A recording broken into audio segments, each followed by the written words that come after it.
You close the door on the curator and go put the clothing onto shelves and remake your bed just in time for lights out to happen. The lights flicker in your room. You hear a slight hum and feel a light vibration from your room card in your pocket. You pull it out. You are in room 27. The lights don't usually flicker, and your room card certainly does not vibrate usually. So you wonder what this means for you. But that is a question for tomorrow when you wake up, as it is lights out and you're getting tired. So you go back to your kitchenette and take a serving of your stew. You stir it a couple times, then scoop it into your bowl, getting chunks of meat, fruit and vegetables. The meat is nice and tender and pulls away easily with a fork. The fibers of the meat, parting from the slowish cooking time, succulent. You take the bowl of food and sit at the table next to the radio in your room and start to eat. The first bite, it fills your mouth with this umami savouriness from the seared meat and the slow stewed vegetables. Fattiness cuts in next and coats your mouth. This isn't beef, it's a bit more gamier than that. It's reminiscent of it, yes, but it is slightly different. Uncanny. You're not too sure, but it's got a high fat content, which makes it delicious. After all, fat carries flavour. The potatoes, carrots, tomatoes, and the other vegetables are stewed down, making a flavourful broth that you sip alongside the meat. It is the most flavourful meal that you've easily had within a week, as the basic rations you found in the room were just that. Very basic. And this is something that you probably get used to. Next thing to take note of would be trying to find entertainment. Well, more than just scribbling on pen and paper. You mean more general forms of entertainment, diversifying your interests, whatever they may be. But for now, you get a lot of entertainment from your dreams, which are vivid and strong. You lay your head to rest for the night, and roughly around 8 hours go by, give or take. And you wake up, curious. You go to the front door and see what type of hallway the hotel has for you today. You open the door, curious. You don't see the other side of the hallway. It is not in front of you. Then you feel some breeze hit your face. You look down. There is cobblestone straight in front of you. You lean slightly outwards and look up. There seems to be a sky or perhaps a large dome there. And there are clouds. Another breeze hits your nose, and it's floral. You peek back in and get dressed, then leave to go explore. And as you take a few more steps from your room, you notice a faint red line connecting from the middle of your torso to the middle of your door. You try and touch it, but your hand just goes straight through. This is new. It hasn't happened in previous attempts of you walking out of your room, but this whole situation is new. This is different. This is a much more open space. You start to go explore. You follow the cobblestone streets. There is a clovers. And there's even a park with trees and benches. Looking around, you see even more different things. You see something in the form of a bird-like creatures. Are they birds? You aren't wanting to get close enough to get a good look at them. Yet maybe perhaps in the future, if you rotate back to this area, if that's even a possibility, you may get a closer look at them. You enter the park and take a seat on a bench. Light breeze chirping, the birds tweeting happening above you, until you notice something that catches your eye. In the middle of the park, there's one standalone building that you can notice. There's probably more, sure, but there's one standalone building. Gabled tiled roofs, an outdoor patio filled with chairs. This looks like a cafe.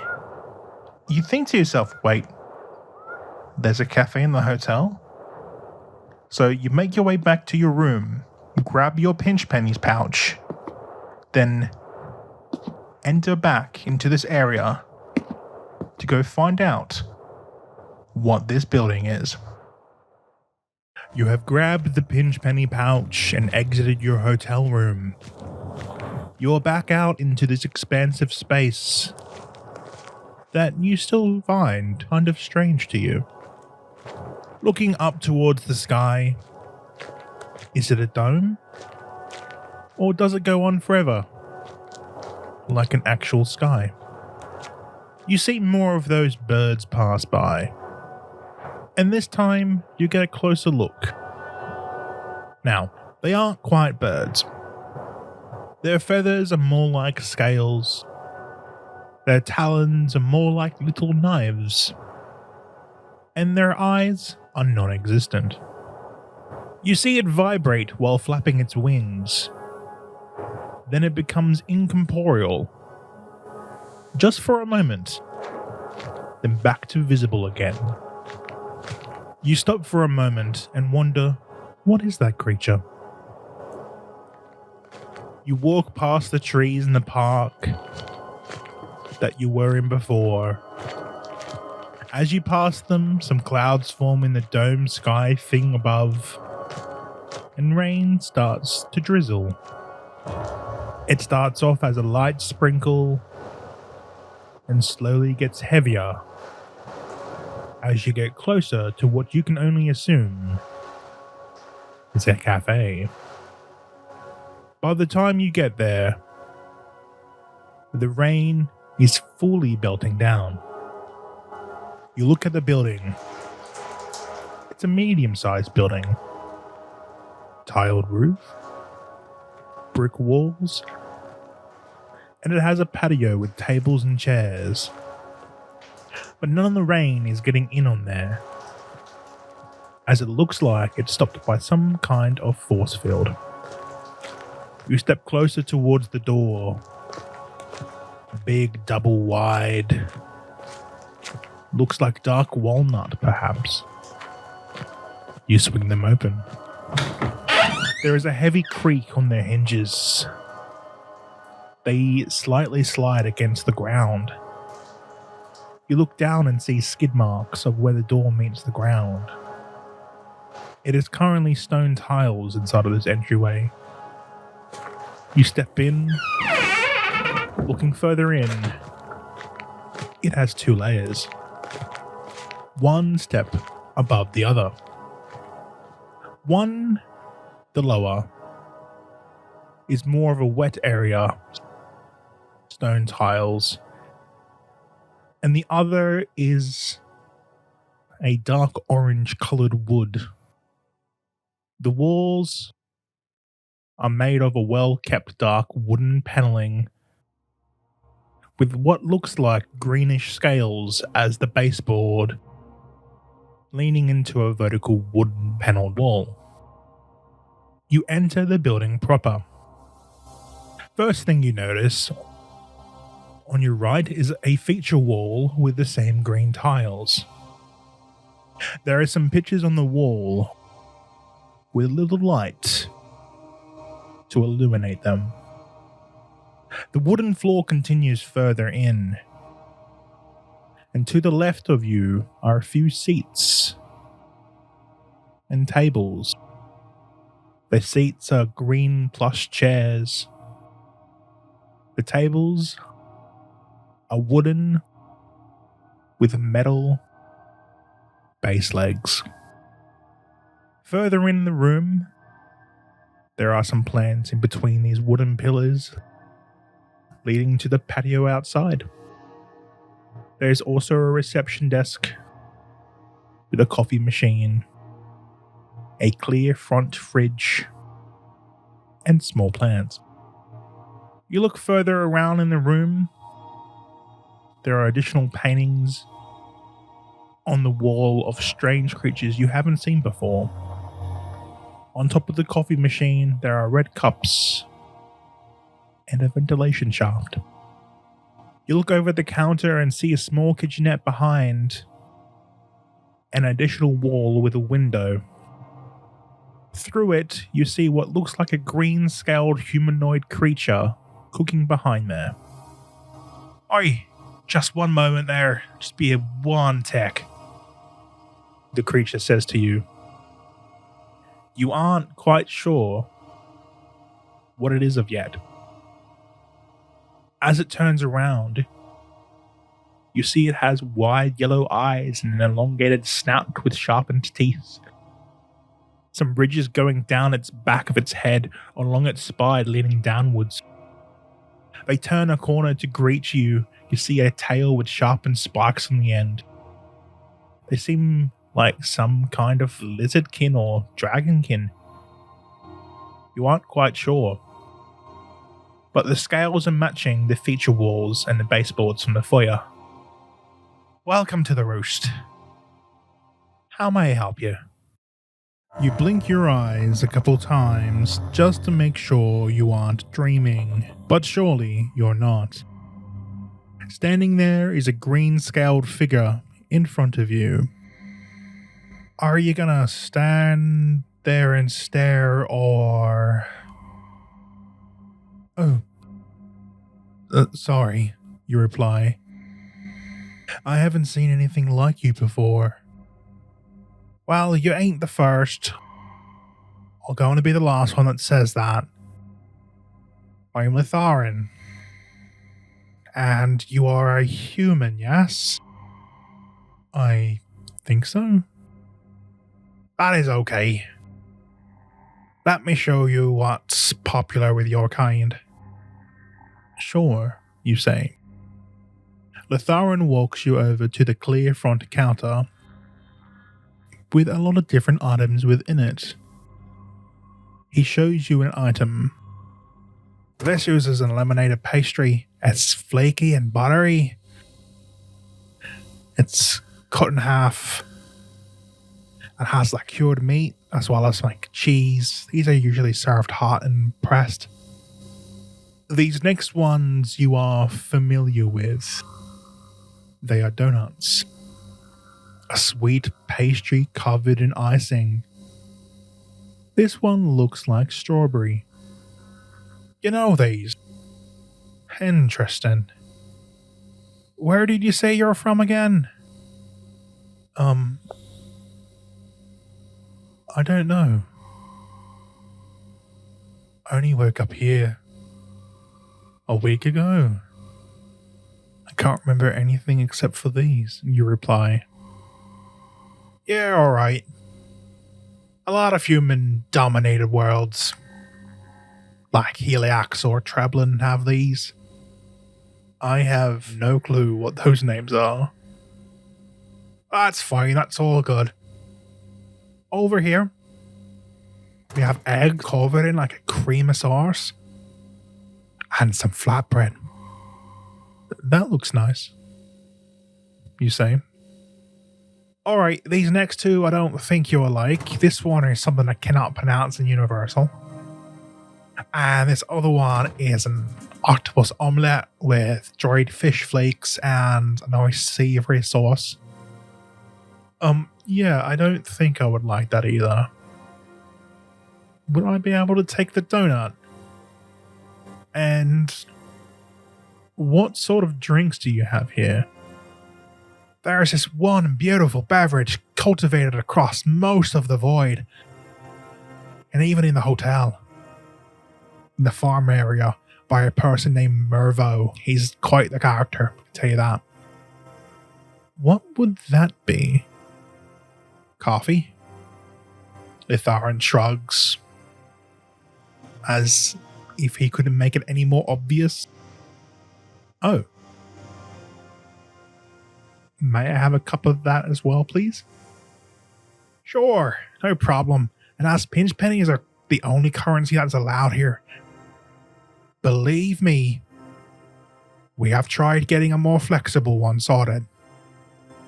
So, it will cost you 1 pinch penny. Okay. You say as you pull out one and pop it onto the counter. Be it 1 pinch penny will get you 4 donuts and roughly a liter of coffee. Is that fine? That sounds great.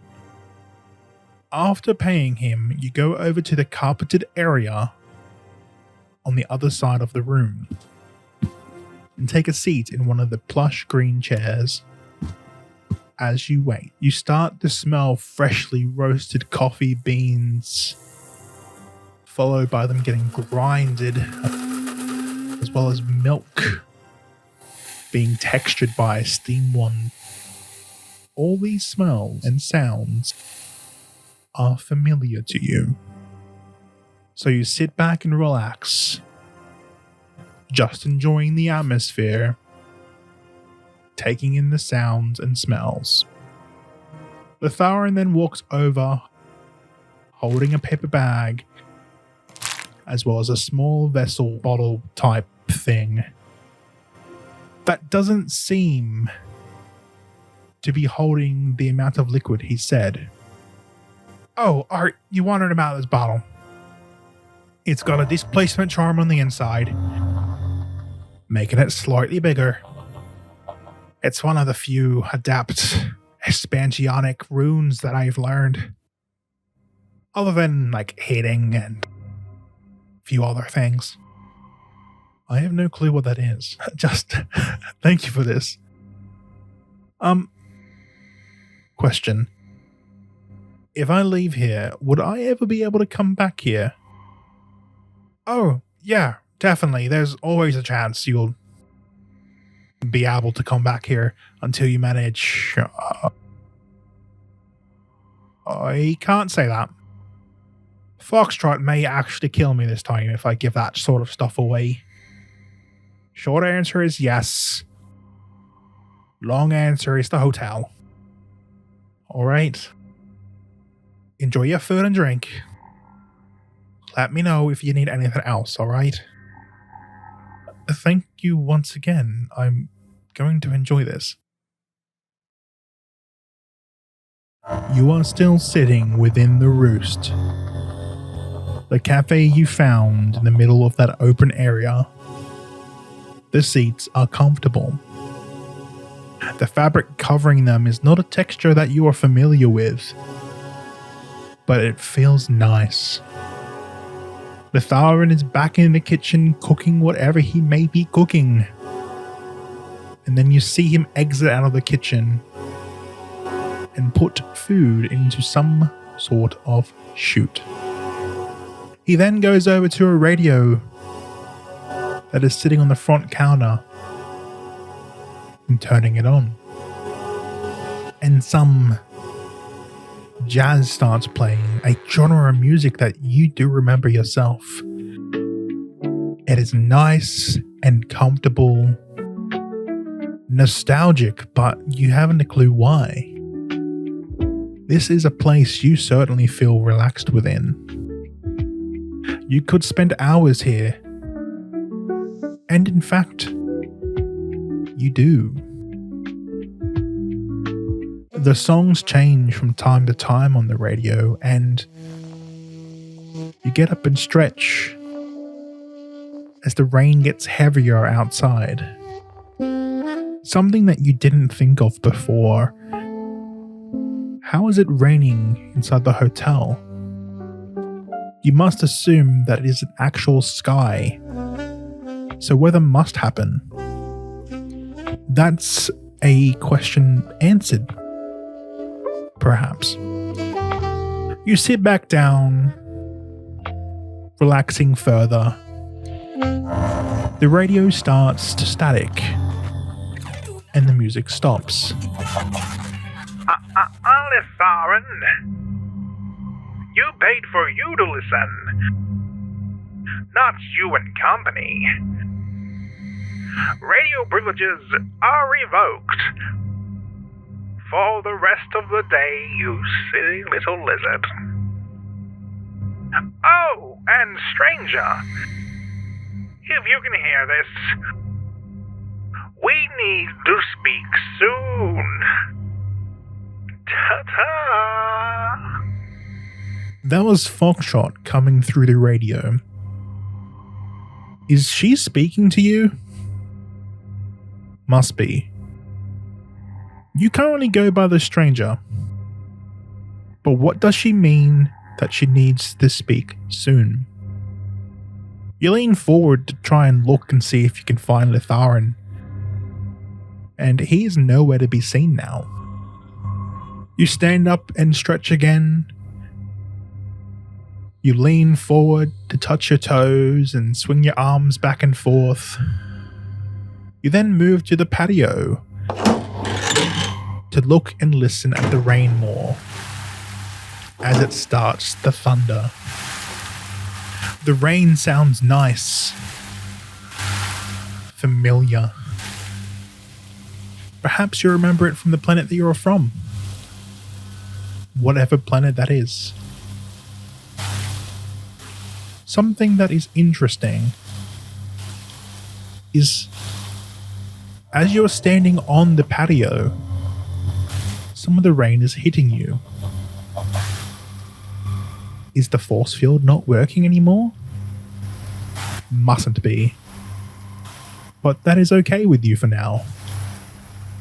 So you stand there longer, enjoying the moment. Litharen suddenly bursts through the door. You need to go right now. Lights out. Storm. You stand there confused. Wait, what? I haven't been here all day, have I? You say to yourself as you pull your room card out and look at the time. It's 8:34 p.m. You only have 3 minutes to get to your room, but it's storming. You look there into the rain and see your red lines start to pulsate. Run, stranger. Follow your tether. Litharen orders you. Thank you so much. I hope to see you again. You say before you start running off. You start at a light jog, following the red tether back to your room. The cobblestones in the ground are slippery, but at this current time, your footing is good. You get to the park bench and slip on some of the clovers in the park. You slip over and wind yourself. And get up, you think.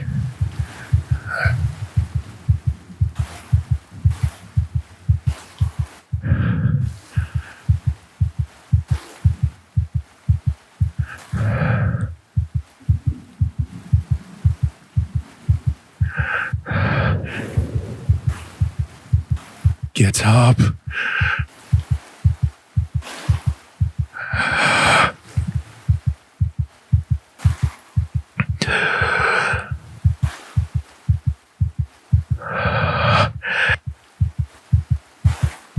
Get up! You scream at yourself, you pick yourself up and start sprinting back towards your room. How far is it from here? You aren't quite sure. Thunder starts to crack again. Raining starting to affect your vision. Your heart is racing. You slip again and anxiety creeps over you. You look behind you, and in the distance, you see a dark shadow. Lightning strikes behind you as winds start to pick up. You can see your door now. It's getting closer. Another lightning strike, this time in front of you. You are blinded and staggering, fearing the worst. Your eyes are blurry. Your hearing is shot. Only thing you see right now is the quickly pulsating red line. You stumble forward and get to your door. Your vision starts to clear now. Not by much, but your ears are still ringing. You open the door and step through. Behind you, you feel a pressure difference and something grab at your shirt. You look back as you shove it off, as you are now within your room. Behind you is a large, dark expanse, star-filled body. It reminds you of the curator, but if its features are elongated, fingers are now claws, and there are sharp teeth in where its torso is. You shut the door as fast as possible. You collapse on the floor. Your heart is going at 1,000,000 beats per minute. And what was that you just saw? You are not quite sure what it is. You are sure you do not ever want to make that mistake ever again. You sit up, back against the door, head in your hands, and just start to breathe slower. In one breath, holding it for a few seconds, then releasing it. In for one breath, holding it again for a few seconds, then releasing it. You are following this rhythm for a couple more times to get your heart rate down. You start to think to yourself, how do you even defend against something like that? Can they even be defended from? You are not quite sure. But what you are certain of is you never want to be that close to whatever one of those are again. You sit there and continue to calm down. There is a knock at your door, and it startles you. You stand up, wiping your eyes, and answer it. Before you is the curator. It is just standing there. How may I help you? You ask curiously. Help you? It responds as it holds out a piece of paper. Sorry. What is this? This is sorry. It replies as you are forced to blink, leaving the paper in your hand. The curator is now gone. You close the door, then make your way back over to your bed. You don't even look at the paper right now, as your vision is getting better than before. Text may still be blurry. You lay in your bed and lean onto your side to try and get some rest. You struggle to sleep. You toss and turn. Visions of that creature from Lights Out irks into your mind. You blink a few times and realize the light in your room is still on. So that might be affecting how you sleep. But other nights, it wouldn't affect you this much. So you get up and get a glass of water. It is refreshing. Like the best taste of water you've ever had in your life. You then go over and turn the light off. Then make your way back to your bed and fall asleep. Be it was a struggle, but you do manage to get some sleep. You wake up the next morning and eat some breakfast. You look over your room to tidy up and see that paper that the curator gave you. You start to read the paper. Expansionic rune for speed, with a set of instructions of how to use it. This is going to be interesting, you say out loud as you continue to read the page. Thank you for listening to Chapter 2 of The Hotel on the Edge of the Universe, written and produced by Dalphone Goodacre for Void Leapers. If you enjoyed the show, please like, follow, and share. And if you want to join in on the discussion, please comment below or go to our bio and click the link to join our Discord.